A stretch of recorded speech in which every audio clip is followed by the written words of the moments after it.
Welcome to Sweet Life Beat Life. We hope this video helps. In this video, I will explain how to install Chrome OS Flex.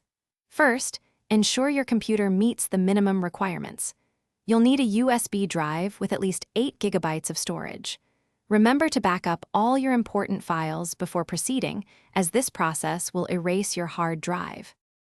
Next, you'll create the bootable USB installer. Download the Chrome OS Flex Recovery utility from the official website.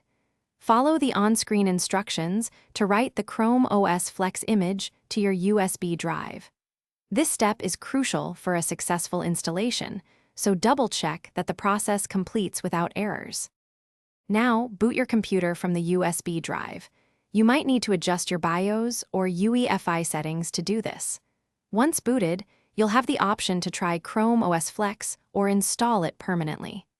Select the permanent installation and follow the simple on-screen prompts to complete the setup.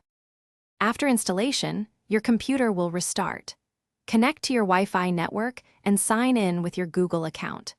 This will sync your settings and data.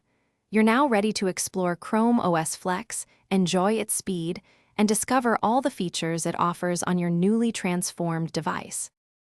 Thanks for watching. Consider subscribing if we helped you.